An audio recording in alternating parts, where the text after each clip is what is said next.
All right, guys, the NFL season is officially underway here. Week 1 provided a lot of good games. Bills-Ravens on KCEN. I know a lot of people were watching that one. That one was a huge game. What a way to kick off the season with that one. Yeah. Like, that was the perfect Sunday night game. Yes. And awesome. And we are thankfully all safe in Survivor. You guys really rolled the dice with the Chargers, but we'll get to Survivor later on in the segment. But let's just start here. Sydney and Sarah, I want both of your guys' takes on this. What do you guys think is the worst 1-0 team and the best 0-1 team in the NFL right now, Sydney? The best 0-1. No, the best 1-0. I know it's a little bit of a tongue twister. Okay. I don't know why I jinxed myself when you said that. I was like, wait, what way did we say this? What team doesn't deserve to be 1-0? That's a really good question. Well, going back to the original question first, let me think about that. I think the worst 0-1 team. Best 0-1 right? team. The best 0-1 team? The best team that lost. The best team that lost. And then the worst team that won. I mean, I don't... Maybe this is wrong to say because this goes against my Survivor pick, but the Chiefs. Like, they were still really good, and they looked really good against the Chargers. I also don't think the Cowboys were as bad as everybody thought they were. I also don't think the Eagles are as great as everybody thought they were, so that's kind of a toss-up. But I would have to say the Chiefs. I know they lost to the Chargers, but like we had kind of said, I feel like it always takes a little bit for them to get into rhythm. So I think we'll see more from the Chiefs, of course, but I still think they're a really, really good team. They also lost Worthy there very early in the game. Yeah, which was a big impact. Also, Isaiah Pacheco didn't really have a big game either. The Chargers really shut that down, so yeah. Sarah?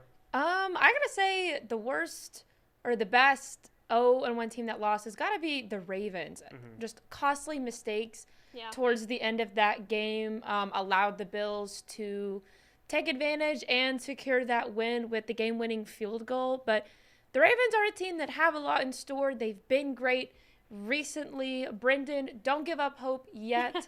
I can't wait to hear what he has to say in that special segment coming up. But the worst 1-0 team has got to be the Broncos. They didn't look bad. Yeah, they looked really bad. Bo Nix. I was sweating. That was my Survivor pick. Only completed 25 of 40 passes, and he had 2 interceptions. They got lucky in that situation. I think they have a lot of things to clean up for week 2. Yeah, kind of piggybacking off that, another team that really should have taken care of business and didn't. I'll say my worst 1-0 team is the Cardinals right now. The Saints, again, kind of like what you said, Sydney, about the Cowboys. Yeah. They didn't look as bad as everyone kind of thinks or had thought maybe they'd look. But Arizona, this is a team that's been rebuilding, I feel like, since they drafted Kyler Murray. And at some point you have to take that step. Yeah. And not really putting your foot down against the Saints in week 1, Spencer Rattler, it's whatever. But only winning by 7 there, that doesn't really impress me much going forward. And we're not going to really get to see a lot of them week 2 either because they play the Panthers. They're kind of an easy schedule to start. So we'll see if the Cardinals end up panning out this season. But they're my pick for the worst 1-0 right now. And Sarah, I really agree with you on the best 0-1 team. How can you not say the Baltimore Ravens? Yeah. Just absolute heartbreak that they endured on Sunday night on KCEN. I feel bad for Brendan. But speaking of Brendan, I know Sarah had mentioned him. He is our resident Ravens fanatic here at the station. And we were able to talk to him. Definitely gave him a couple days to process everything, but get his opinion on the game on Sunday night. And so let's just hear from him, our producer and Ravens fanatic, Brendan, on the Ravens game. I'm joined with our evening producer, Brendan Gillis. Brendan is a huge Ravens fan. And obviously, as you guys saw here on KCEN on Sunday night, that things kind of did not go the way of the Ravens. And Brendan, I'm not going to grill you too hard here because I can imagine your pain watching that game. I appreciate it. And how that went. So can you kind of just walk me through what was going on in your head as that game was progressing towards the end there? Yeah, so basically, if you watch the Ravens, I am a diehard Ravens fan, as Ethan has let y'all know. And the Ravens are known for blowing leads. And so when I saw that we had a 15-point lead with 4 minutes left, I felt decently comfortable, but I knew because of many, many games before that you can never, ever, with the Baltimore Ravens, you can never be too comfortable. And I literally just as soon as Derrick Henry fumbled the ball, that was kind of like it's over. Like and it just felt like there were so many moments, like the missed extra point, the fumble, the tip pass from Josh Allen that ended up. Let me just say something about tip passes yesterday. I think the DK Metcalf tipped pass to give the Steelers the game was foreshadowing the kind of evening I was going to have, because I saw that I was like, how does a tip pass get? So I was like, okay, great. The Steelers somehow just won that, but it's okay. We just got to take care of business and we'll be fine. Mm-hmm. And then a tipped pass into the end zone is what effectively helped seal the deal for them. And I was like, okay, so that is my number one op is tipped passes right now. Yeah. But what I will say is that, there are a lot of places you can put blame for this game. And so a lot of people will point at Derrick Henry's fumble. A lot of people will point at the defense being like extremely unclutch and just letting them get sliced and diced by Josh Allen. There is a literal graphic floating around on the internet of like 8, 9, maybe even more than that of score bugs of Ravens leads that were all blown. Yeah, and we can go ahead and throw that one up on the screen of all the score bugs. Yeah. It's a very common picture that keeps seemingly getting added to at this point. Yeah, try your best to like really just take all of that in. Look at all the times left. Look at the score deficits, and just know that we lost every single one of those. We lost every one of those. Yeah. And kind of piggybacking off that, Brendan, do you think it's time for Harbaugh to go? I unfortunately do. I really do. You think he's getting deadlifted by Lamar at this point? I think so, and I believe that it's tough because like he has an ego about these things too, which is what I've come to find out. Because this is also something I was going to say too. Because so the reason that I blame Harbaugh for this loss, like I do with all the other close losses, is that he just has a philosophy that does not work when it comes to crunch time and making pressure decisions. He punted the ball away on 4th and 3 to give Josh Allen, the reigning MVP, a chance to go down the field. All they needed was a field goal. And so you have to realize that, like, oh my goodness, you are letting the MVP get an easy drive to win the game when we had 4th and 3. And I know, like, there's a chance that couldn't work. But the offense was cooking. The offense was cooking. The offense would have made Gordon Ramsay cry with how much they were cooking. I swear, the fact that we punted there, it was giving up, and that is a decision that Harbaugh made. Now, allegedly, Jackson was cramping, and so that's why they wanted to punt. But just give it to Henry. Just give the ball to Henry. Or do something. I mean, you got to have a play there that you like. Even if you're like at least faking him out to start. I couldn't believe try to draw him offside or something. Anything. Yeah. Anything was better than the choice that John Harbaugh made in that moment to go give the ball away and give the game away in the process. I was reading some of the game day threads post-game threads rather, and everyone was basically like, yeah, so we all disagreed that the game was over when that punt happened, right? And that was like by far the most like upvoted comment. Yeah. It was everyone knew. All Ravens fans just knew, like, there's just, like, a spidey sense that we all have inherited, unfortunately, for when a game is about to be just choked away, just with a masterclass John Harbaugh choke job. Yeah. And that was, like, I knew it at the Derrick Henry fumble, but a lot of people saw that punt and were like, I basically had a premonition of how the game would end, and it was exactly what I thought it would be. So. Yeah, and it just, I mean, as a 49ers fan, I can feel your pain with the whole Shanahan thing and the fourth quarter stuff, and it's just. But you guys clutched up. We did clutch up this week. Brock Purdy just delivered a Hail Mary pass at the end of the game to our backup tight end, and it worked, and they got the win. So can't be too sad about that. But Brendan, I kind of want to go into what I've been wanting to ask you since the game has been over. Okay. You were going to the game this weekend. I am. After watching Sunday, how has that changed your excitement level for the game? And did you have any thoughts of like, yeah, I'm selling my tickets? Or how mad will you be if they lose to Cleveland this weekend? Okay, so here's the thing about this weekend. I bought these tickets way back. My friend lives in Baltimore. Mm-hmm. He is not a big football fan, and so this is his his first football game that I'm bringing him to. So it's a pretty after this Bills game, I needed like a day of mourning. Mm-hmm. And I'm gonna keep the hype up because I really feel like after a loss like that, you have to go out and you have basically like the equivalent of like a dying kitten that you're playing against. It's like you literally like have no excuse not to absolutely like hang a 60 burger on this team. Yeah. Now I will say that the Browns defensive front looked pretty good against Cincinnati, and I'm a little worried about our O-line. I felt like we have a couple weak spots. So with that being said. Yeah, there's that clip of Joe Burrow getting mauled by Myles Garrett out there. Yeah.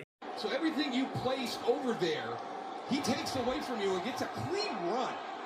Myles Garrett was kind of going off low-key. Yeah. And so I don't want to like completely undersell them, but at the same time, like they are the Cleveland Browns. They don't win these kinds of games, and so for that reason, I'm still keeping the hype up. It's our season opener. It's week one. It's week one. So at the end of the day, you got to get those kind of losses out. Rather do it early than later. It does suck that we lost to the Bills because that'll impact seeding down the line. That's what I was gonna say. That game, like even though it's week one, will definitely have playoff implications. 100%. Assuming everyone stays healthy and things like that. So I mean, you got to take care of business this week against the Browns, but Flacco revenge game. He always rises to the occasion. I do wonder that. It is funny because I am once again going to Baltimore to watch Joe Flacco play quarterback in the NFL. So, okay, that's some things never change. But yeah, both of us this weekend traveling for NFL games. I'll be going to New Orleans to watch the 49ers play the Saints. Brendan going to go watch his Ravens try and bounce back. But, Brendan, I think that's all the time that I'm going to patronize you and ask you about this one. This is one that you want to turn the page, and move on to next week. But it's time to fully trauma suppress week one. Yes, Brendan. Again, thank you for your time. Hope to have you on as the Ravens try to make their way through the season and make their way through the playoffs as well. But we'll get back to the action and the regular scheduled programming on KCEN Kickoff. Thank you, Brendan. Bye.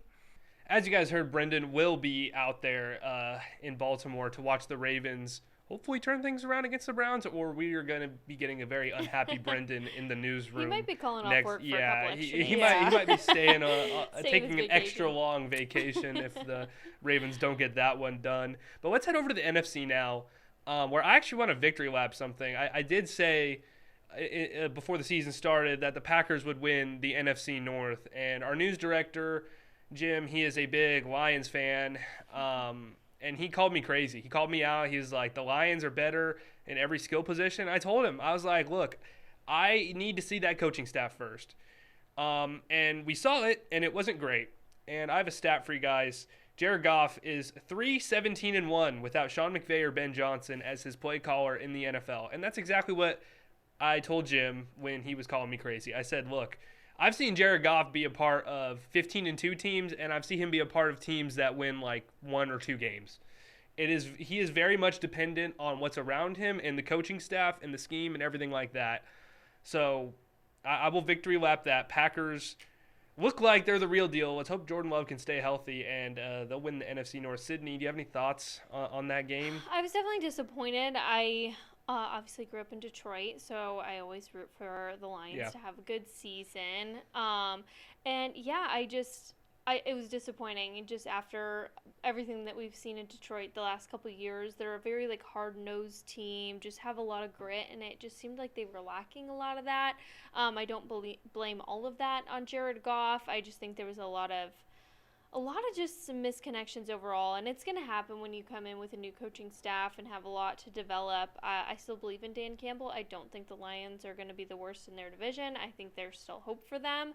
I just think playing Green Bay on the road week 1, it doesn't get tougher than that in your division. So I'm not out on the Lions by any means. I don't think this is going to be a bad season for them, but I knew there was going to be growing pains, and I think that definitely showed. But it was so great to see my guy, Aiden Hutchinson, back out there, so it was definitely a highlight for me.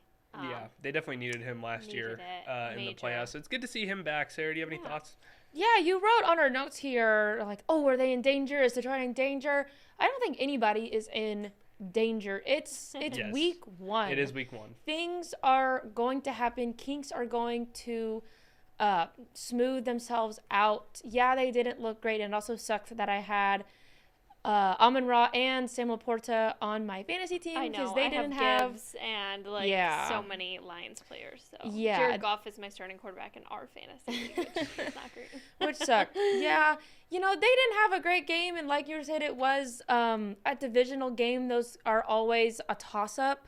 I think the Lions are a phenomenal team that have a lot to give. So, by week 3, 4, 5, if they're still having troubles, then I would probably push the panic button on the Lions, but right now there's still a lot to figure out, so I think that they can rebound. Yeah, I think Detroit will still make the playoffs, but from what I saw, especially on the Monday night game, I know we talked about it last week, that we didn't know what we were getting with the Bears and the Vikings. Yeah. And Caleb Williams is still very, very inaccurate. He's missing throws over the middle, left and right.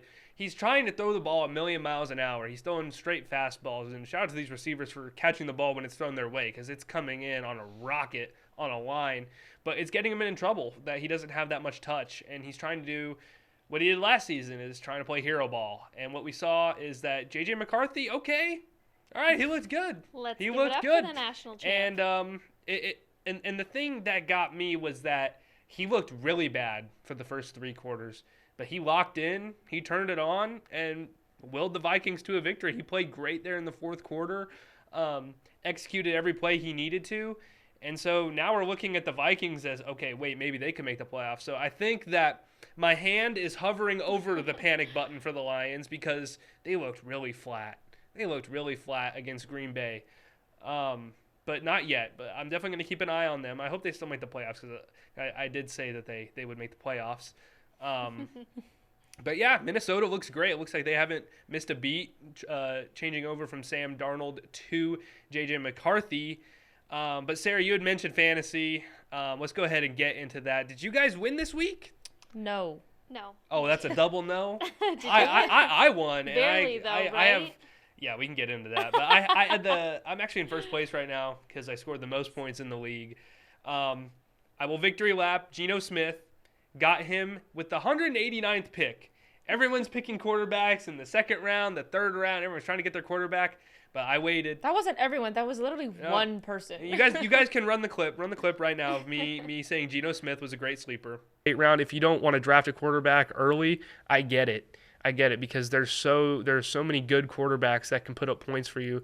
And I know I said I was high on the Raiders, but Geno Smith is definitely going to be my late round sleeper at quarterback. They passed the ball so much when he was in Seattle with Pete Carroll, and that was his best season of his career. And now they signed Amari Cooper, and they have Jacoby Myers. The contract situation is gonna be interesting to see how that works out there because he's asking for a new deal. And of course they have Brock Bowers. And now with Ashton Genty too, they're going to be able to work off play action, and they're going to be able to run the ball more, which is just going to help the offense overall. And I think Geno Smith is going to benefit from that heavily in Vegas. And my tight end as well, who I got very, very late, Zach Ertz. Caught a touchdown, got 11 points, I think. He's just a good constant guy to have. Yes, Zach Ertz is still getting it done. Unk is still getting it done. And so we can play that clip too. He was one of my fantasy sleepers. Zach Ertz. Yes, he's 34 years old, but he's Jaden Daniels' security blanket. These young quarterbacks, they love having that reliable tight end that they can just dump the ball to. And Zach Ertz was that last season. And really at a point in his career where he was kind of counted out, he found a home in Washington and made the most of it. And Zach Ertz is still balling at age 34. And Terry McLaurin did just get his contract resolved, so obviously he's the number one target there. But after seeing Debo last season in San Francisco, are we really going to trust him to be that consistent? It seems like Zach Ertz might be the 2nd or 3rd option here in this offense for Washington. So if you need a tight end late, definitely look into Zach Ertz. I'm very high on him this season, and I think he's going to be just that same model consistency there that he's always been throughout his career. And see, guys, I will always stand by what I say. I'm not going to tell you, oh, these guys are sleepers, and then not draft them myself, because I truly believe in them. And those 2 starters absolutely paid dividends, because I needed every point this week against Adrian. I only beat him by 2 points, and we did bet a Caniac on our game. So I will be getting a nice hot and ready Caniac. And Adrian, just as a reminder, butter the bread on both sides, extra crispy tenders, extra crispy fries, a large Diet Coke with light ice. This is quite the order. But. And sub out that coleslaw for an extra toast. So have that ready for me on Friday after Friday Night Lights. It's gonna really hit the spot. But guys, you guys bounce back. Don't worry. Yeah, it was tough. I played Madison. I just feel like my team didn't execute. Yeah. I also had Keon on my bench, which he had a great game too. He had a great game. Obviously, he wasn't projected very high, which is why I didn't have him. But I really liked Keon when he was at Florida State. He transferred from Michigan State to Florida State, so I got to see him quite a bit when he was in college. And I just know that he's a guy who you can never not have on your team, and he was a guy that I was able to pick up in the later rounds, so he might be getting the start this week in my fantasy league. But yeah, just a tough week 1. I think it's always hard because I think a lot of times, like the veteran guys, it maybe like takes them like a week or 2 before they really get into rhythm. Christian McCaffrey had a decent game putting up 20 points for me, but like it just takes a minute to really like, I feel like, get a feel for all these guys as they start to figure out their positions. So tough week 1 loss. I play Baylor this week, so gotta bounce back. Sarah, we play each other actually. Yeah, you guys. Yeah, we do. I didn't know that. I'm kind of prepared to lose. But don't say that, that's Sarah. I don't know. I made some questionable draft picks, and it didn't really pan out. But I picked up some guys on waivers. The Niners have a new wide receiver coming in because Jawan Jennings got hurt, and they also I also picked up their backup tight end. So nice. And he played really well. George Kittle is out, so hopefully I can get these players on my roster because I'm about to go see the 49ers play in person soon, so that'd be cool to root for my players live from the field. So much better. But I don't know. I try not to get too upset over my fantasy wins and losses because you can't predict how a player is like going to do or AJ not. Brown. And I just think fantasy football is so fun. Yeah, AJ Brown was, like Jamar Chase had 4 points this week. That was insane. But I hope that my team can bounce back and beat Ethan. I think that would be an upset of the century. Would it? I can't let you beat the first place. You can't hang the moon like that for him. You got to keep him humble, Sarah. You're gonna win. You're right. You know what? And the thing is, win. like, she has good matchups next week too. So a lot of her players are projected actually more than mine. And I actually made a trade as well with Dana. I got Brian Thomas Jr. and Dak Prescott. Dak Prescott's going to slide in that backup spot for me right now. Who did you trade her? I traded her Omarion Hampton, the Chargers running back. Okay. Because running backs are a premium, especially in a league as deep as ours, and she had Tyrone Tracy starting. Okay. And she has a plethora of receivers on her bench. I wasn't going to rip her off. I know she's new to the league. Yeah. And then I also... That's why I was asking. I saw it. I'm the league commissioner, and I saw it, and I forgot that. It looked fair to me, so I didn't veto. Nice. So, yes, I'll be getting Brian Thomas Jr., so I have a receiver now, because my receivers are a little I have Ricky Pearsall, Emeka Egbuka, so Brian Thomas Jr. will slide in there. Hey, Ricky Pearsall looked really good. I'm gonna slide Ricky Pearsall into my flex for this week because Omarion Hampton was my flex, but now he's gonna go to Dana's team and replace Tyrone Tracy, who got like 5 points. And I think he'll blossom. The only reason he didn't score in that Chiefs game was because it was the end of the game and he went down. So he would have had around 15, 14 points. So I definitely think it's an even trade for both of us. And Sam Darnold will be better for quarterback. And Sam Darnold is a great fantasy quarterback. When he was on the Vikings, I had him on my fantasy team, and he was a constant 15, 20 points. So Dana was texting me earlier questioning. He's like, oh, should I reverse it? I'm like, no, girl.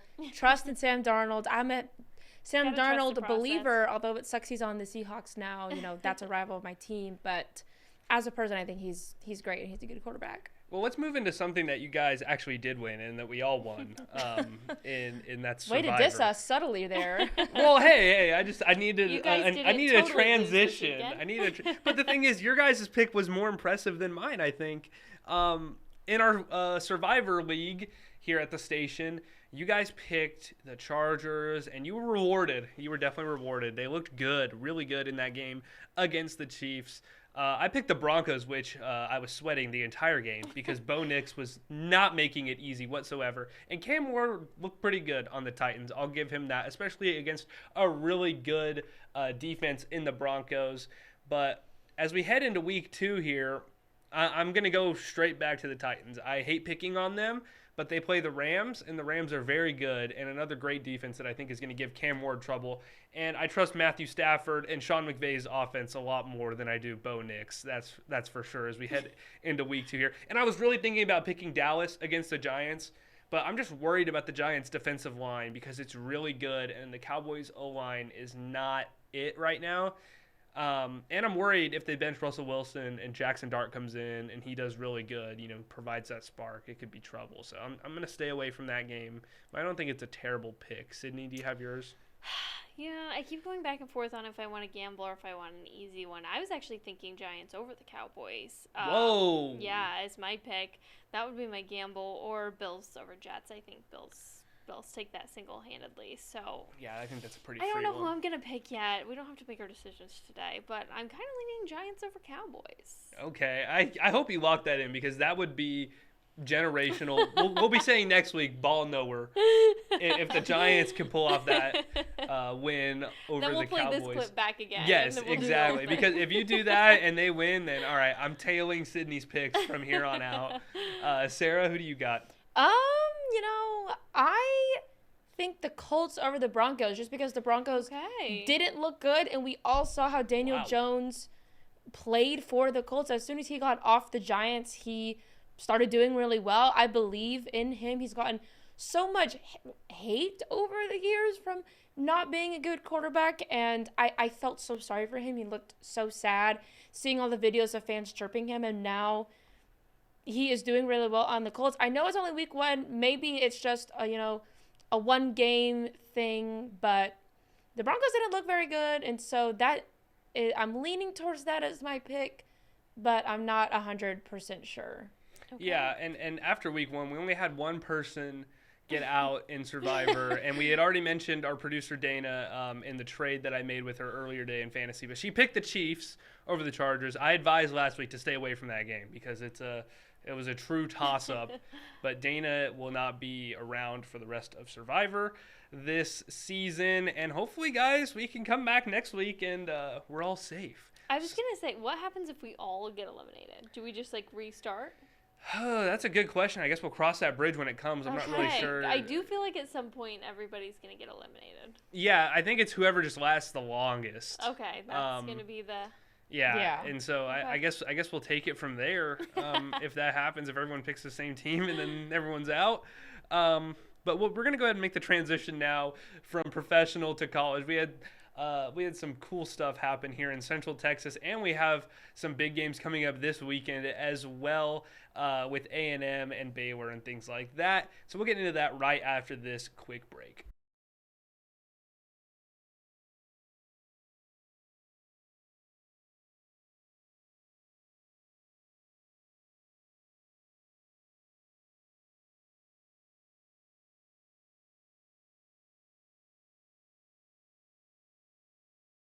All right, coming back now to the world of college football. It was a big weekend here in Central Texas, specifically for the Baylor Bears. They went into SMU and knocked off a ranked opponent. It wasn't easy, though. It was a very high-scoring game for sure.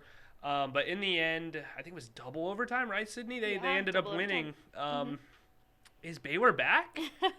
It feels like it. I think this is the Baylor team everyone was ready to see, and the team that we saw towards the end of last season. Baylor just looked so different, and, it's funny because before that game, I think it was last Friday, Sydney Walker, one of our reporters here, she was asking me about it. She's an SMU alum, and she was like, do you think SMU will win? And I said, I really don't know. Like, this game is such a toss-up.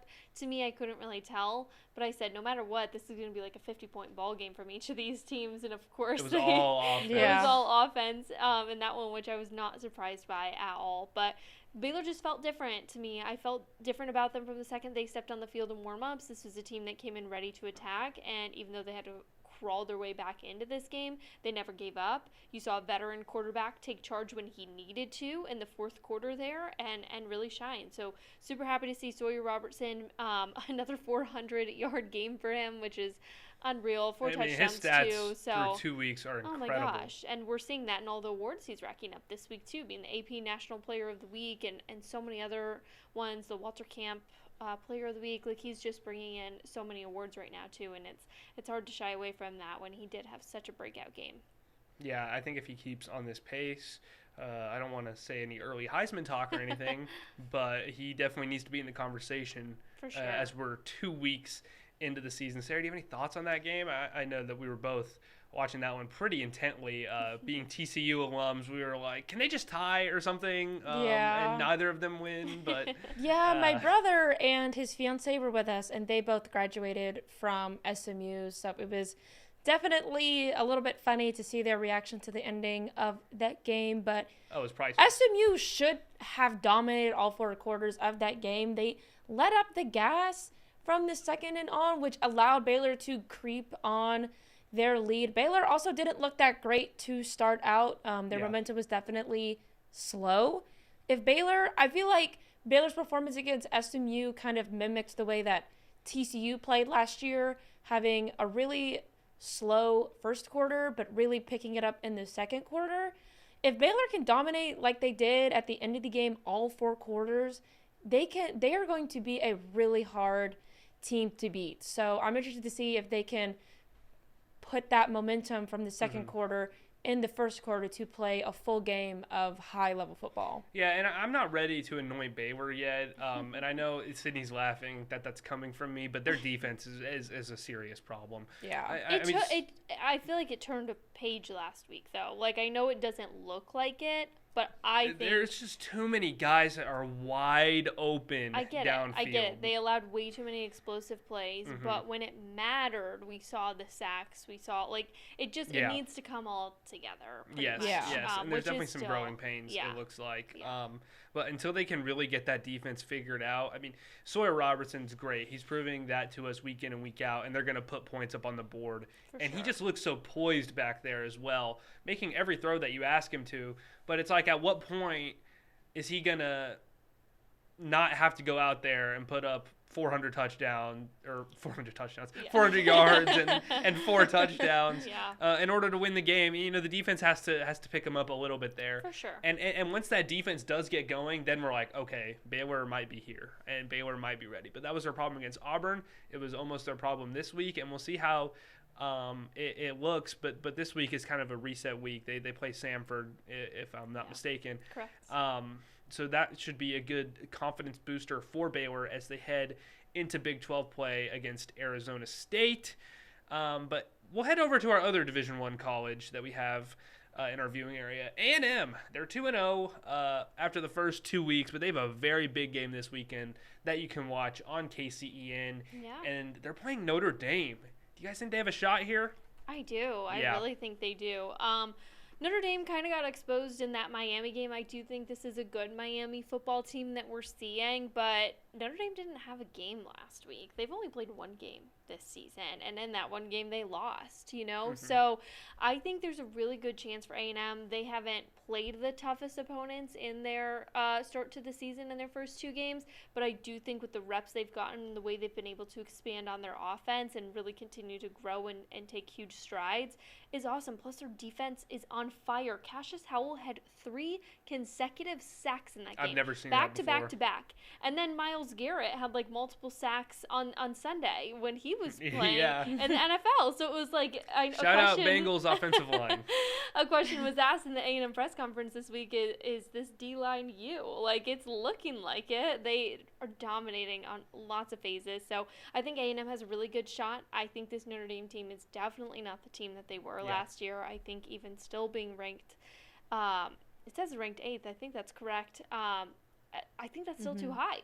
Yeah. I don't think this is the number 8 team in the country right now. So, yeah, I think A&M's got a real shot, and I hope they capitalize on that for their sake so we can feel the momentum just continue to grow in Aggieland. Yeah, I feel like the growing momentum can either make or break you. There's teams that have this momentum going into really big games, and then they totally drop the ball, or they can keep it going and use that momentum to stomp Notre Dame, which I think that'll happen. Like you said, Notre Dame didn't look good. They've only played one game. This is A&M's 3rd consecutive game. They have a lot riding on them. As you said, their defense was on fire, and Notre Dame's offense looked shaky, and that defense can really put some pressure on Notre Dame. So I'm super excited for this matchup and hope A&M can pull it off. Yeah, I think A&M will probably win this game as well. Notre Dame's quarterback looked really frazzled in that game against Miami, and Notre Dame's always going to be on prime time because it seems like they play decent opponents every week. But my only problem with A&M and what they might have trouble with is that Notre Dame did have 2 weeks to prepare for this game. And coming off of a loss, you're going to get their best. You're going to get their best plan. But also, I feel like they could come out flat. Yeah, they could also come out flat too. It's a coin and toss. A&M has been kind of known for losing these bigger games where it's like, okay, we built the hype up for the Aggies a little bit, and then they come out and let everyone down. So they have to change that narrative, which is what we talked about before the season even started, the almost Aggies. So they just need to win this game and turn the page on that narrative and build some good momentum as they head into SEC play, because it doesn't get easy. I know they miss some of the tougher SEC teams, but still, it's going to be a dogfight every single week, no matter who you play. And kind of piggybacking off of that, in the SEC, I want to talk about our biggest surprises from the weekend, and mine's going to definitely be Florida, because they lost to USF, and I'm just like, what the, and USF's coming for the whole state because they play Miami this week, and I know Miami is probably looking at them like, oh my goodness. Definitely can't sleep on them, that's for sure. Yeah, that's definitely going to be my biggest surprise because Florida looked so good in the first week, and they were turning the page with Lagway, and they want to play for Billy Napier. It all came crashing down last week. And if you look at Florida's schedule, we'll put it up on the screen here. It is absolutely treacherous. They have no free weeks from here on out. It's definitely a tough schedule. Cindy, what was your biggest surprise? You know, there were so many. I think the fact that there were so many 60, 70-point games, first of all. That's exactly what I was looking at here. It's insane. Oregon beat Oklahoma State 69-3. Oh, poor Cowboys. I know. Florida State 77-3 over East Texas A&M. Oh. And then Alabama 73-0 over Louisiana Monroe. Poor Tennessee Louisiana Monroe. 72-17. Indiana 56-9. Texas Tech 62-14. In Utah, 63-9 over Cal Poly. There were so many big wins. Yeah. Of course, against, schools they were expected to beat pretty single-handedly, but they just really exploded. I thought we saw so many teams, offense, just, really, really ramp it up another notch. But I think, Mississippi State really surprised me in the best way. I mean, going into Davis-Wade Stadium, which if you've never had the chance to go to a game there, that is a bucket list experience. I hope everybody goes at least once in their life. Go to a night game. Go when the cowbells are ringing louder than they've ever rang before, and, you just buy into everything that is the Mississippi State Bulldogs. And I think it's funny that there was videos going viral of how Arizona State was prepping for this game with little tiny cowbells. I think there was, maybe 7 out at their practice that they were ringing. And I was like, that is not how you prep for Davis-Wade Stadium. Just get the speakers behind you. That's not going to cut it. And Mississippi State just really making the big plays at the end there to get the win. Mississippi State was up 17-3 at the half and then let Arizona State crawl back. But this is a Mississippi State team that was last in the SEC last season. Everybody has had doubts of them going into this season. And then they take down the number 12 team in the nation, Arizona State, a team that was in the college football playoffs last year with a lot of those guys who are still playing on this team from last year. So I just think Mississippi State was such a fun win. That game surprised me. That was the one victory I felt like I could celebrate after covering Mississippi State this weekend. So super huge for them and super exciting to see for the Bulldogs. Yeah, a game, as I was looking at these insane scores. Crazy. A team that we talked about potentially even winning the national championship, LSU, they played LA Tech this past weekend, and they only won 23-7. While we saw some of these other teams beat teams Alabama 73-0 over LA Monroe. I would expect LSU to have a similar score to this against LA Tech. It's a program I haven't really heard much about, and LSU has a lot of hype around their team. So maybe they just had a bad game, but that's definitely something I have on my radar. Louisiana Tech is always a tough, like, anytime LSU they're and feisty. Louisiana Tech, they're always kind of a gritty team. It's one of those, like, sorry, Sydney. No, I mean to interrupt you, but when Baylor lost to Texas State, it's like one of those in-states that's like, it's tough. Same with South Florida and Florida. Yeah, exactly. Like, South Florida beat Florida last season, too, so this wasn't their first rodeo beating the Gators. But yeah, I think that's always tough. But you do expect more from an LSU team that is ranked number 3 in the nation, that does have all of this hype, and who had such a good week in week 1. But I kind of think that's expected sometimes in week 2. Not that they're a little shaken up, but, you know, the bumps and bruises are starting to show a little bit, even though it's still early in the season. But it's a wake-up call of, like, okay, we're in the season, like, we're in the grind, like, you still got to give it your all for 4 quarters. So yeah, I completely agree. And you know, especially at LSU, when you win a big game week 1, that can always kind of fall into a trap game. You're high on that first week 1 win, and you're so excited, and then things just don't go the way you plan. Even though they did take care of business, definitely would like to see some more from them. But something you're going to see from us this weekend is a lot more football content. On Friday, we're going to do our Friday Night Lights coverage. We did our KCEN Kickoff. We'll be doing our game of the week, China Spring and University facing off in that one. Sydney, you'll be at Baylor on Saturday as well.